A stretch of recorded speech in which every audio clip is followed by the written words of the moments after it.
We actually all stand on the land that my grandparents came from. I stand from Chief Kamaikan of the Palouse, which is why this is such a beloved area for me.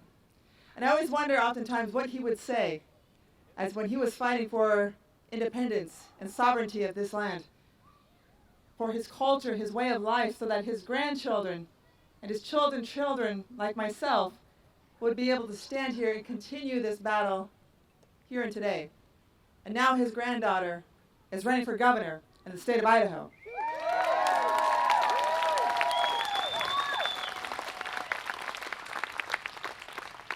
There's a whole lot we can say, but one ultimately is a simple form of gratitude. And that is just to say thank you. Because you're all standing within an army of people to support what really needs to happen in Idaho. We have to fight for all the right reasons. Everyone out there is talking about guns and money and corporate welfare. And yet, while we're being attacked everywhere we can imagine, from women's rights to health care and education to public lands, here we are now defending the real sovereignty of our life, which is the environment, our ecosystem, that is ultimately at its greatest threat in this moment in time. And my grandparents knew this was going to be a day and time that we would have to come together to fight back. There are prophecies to tell us and forewarn us that this day was going to come. They said water would be like gold. They said someday there's going to be the black snake that will flow through, polluting our water systems.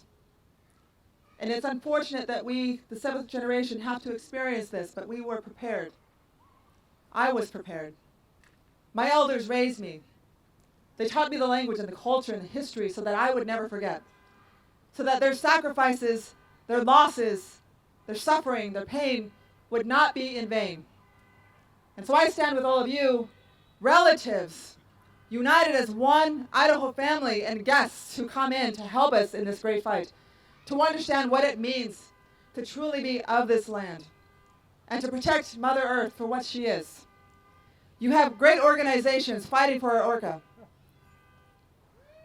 Mother Earth has rights. Orcas should have rights.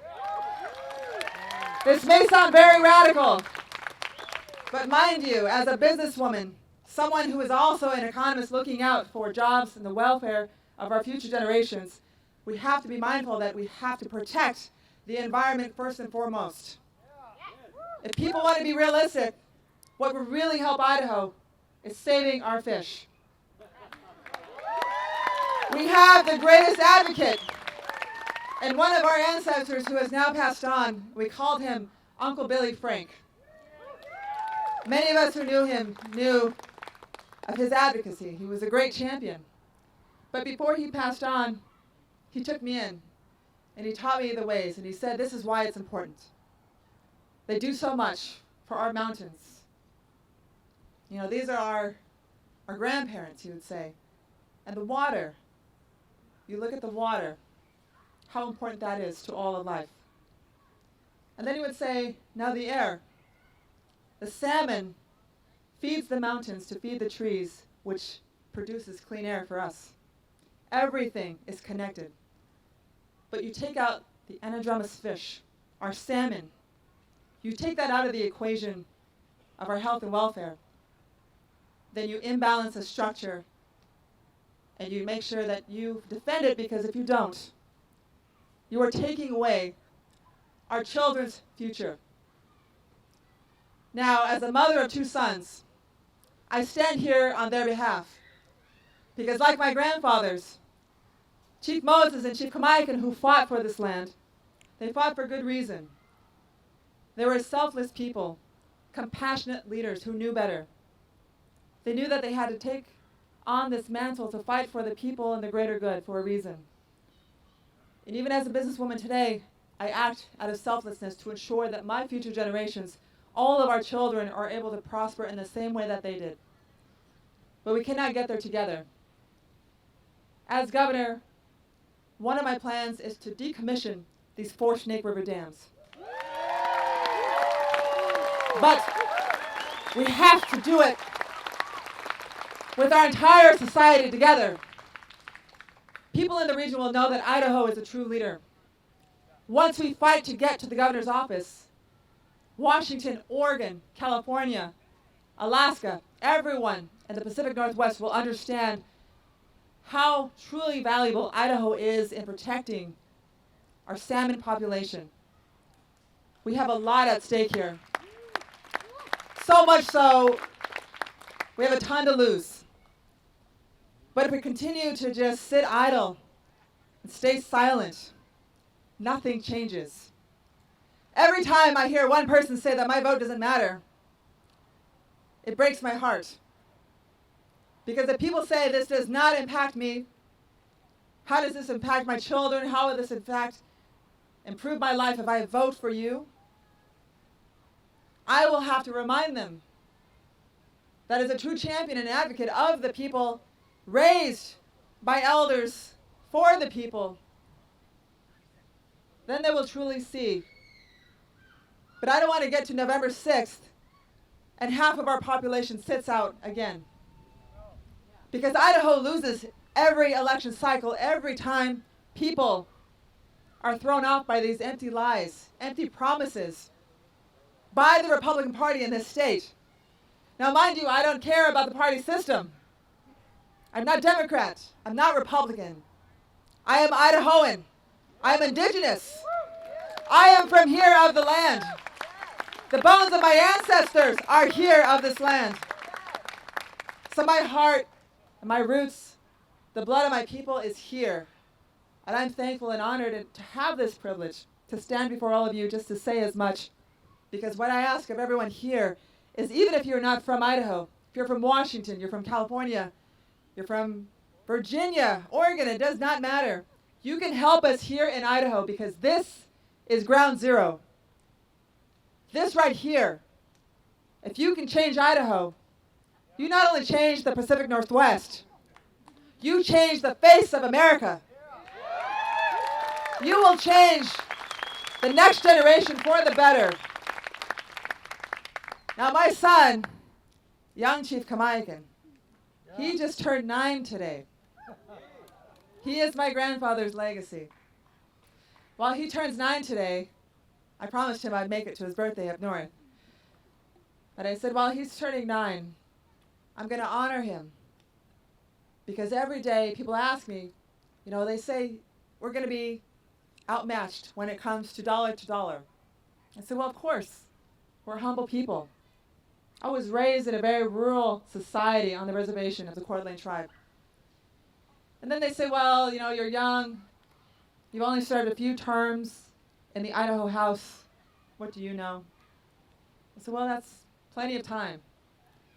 And yet enough time, more than enough, because it gave me the opportunity to understand the structure, the broken system that we're facing, and a better idea of why we fight so much so to bring better solutions forward. So now that I'm here, running for this position, we have everything that we need. We have integrity. We have compassion. Ultimate goal to fight for humanity. The education that it takes above all. But truly and foremost, we have relatives. People have no idea what it means when your relatives fight back. When you truly care about your Idaho, you do whatever it takes. You make sure 25 more people in your community vote. Because corporations can't vote. People do. And we cannot be bought. Our people cannot be bought. And our children's future cannot be mortgaged. But if we sit here and do nothing, if we don't turn out and vote in November, and if we don't register our young people and our elderly by then, we will lose. But I'm standing here before all of you today, taking time away from my son's very birthday, the greatest moment to celebrate in my life, because it is imperative that all of you know that the greatest challenge we have before us is just simply knowing that we can win. We can be governor.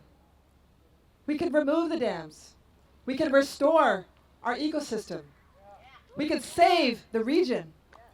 We can, in fact, provide a better way for all of America and the world who are waiting for true leadership like ours. So help us out. Make sure you register your folks. Share these messages. Everything on Twitter, Facebook, social media. We have to start talking. We have to ensure that we activate and get out into the communities. Knock on doors. Make those phone calls. So I am not standing before you as a politician. I'm standing before you in the same way that the legacy that I stem from, which is a long line of chiefs, have stood on this land before me, which is out of faith, and with the same sense of compassion to fight for all of humanity. We can do it. But I need your help. So help me fight. I implore every one of you to reach out to my campaign, jordanforgovernor.com. Go to our headquarters. Remind your young people that this is their future. Help us fight back. So thank you all for this opportunity. Continue to fight for our land, our independence, our autonomy, our future generations, our children who need you most. Thank you, everyone, so much for this time. The 4th year, I will be back in the 5th, and hopefully as governor. Thank you.